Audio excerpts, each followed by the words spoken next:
हरे कृष्ण।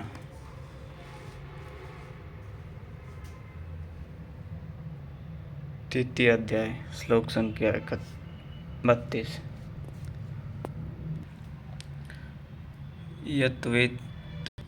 यत्वेदभ्य सूयन्तो नानुतिष्ठन्ति मे मतम्। सर्वज्ञानी विमूढांस्तानि विद्धि नष्टान् चेतसा। जो दोष दृष्टि वाले अचेतसा मोहनिशा में अचेत लोग मेरे इस मत के अनुसार नहीं बरतते, अर्थात ध्यानस्थ होकर आशा, ममता और संतापरहित होकर समर्पण के साथ युद्ध नहीं करते, सर्वज्ञान विमूढ़ान, ज्ञान पथ में सर्वथा मोहित उन लोगों को तू कल्याण से भ्रष्ट हुआ ही जान। जब यही सही है तो लोग करते क्यों हैं, इस पर कहते हैं। सदृशं चेष्टे स्वस्या प्रकृतेर्ज्ञानवानपि प्रकृतिं यान्ति भूतानि निर्ग्रह किं करिष्यति। सभी प्राणी अपनी प्रकृति को प्राप्त होते हैं, अपने स्वभाव के परवश होकर कर्म में भाग लेते हैं। प्रत्यक्षदर्शी ज्ञानी भी अपनी प्रकृति के अनुसार चेष्टा करता है। प्राणी अपने कर्मों में बरतते हैं और ज्ञानी अपने स्वरूप में जैसा जिसकी प्रवृत्ति का दबाव है वैसा ही कार्य करता है। यह स्वयं सिद्ध है, इसमें निराकरण कोई क्या करेगा। यही कारण है कि सभी लोग मेरे मत के अनुसार कर्म में प्रवृत्त नहीं हो पाते।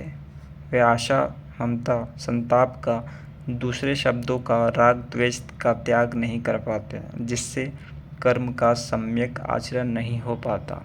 इसी को और स्पष्ट करते हैं और दूसरा कारण बताते हैं।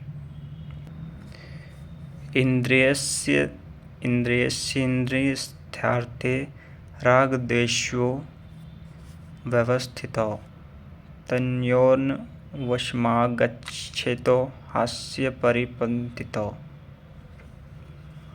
इंद्रिय और इंद्रियों के भोगों में राग और द्वेष स्थित हैं।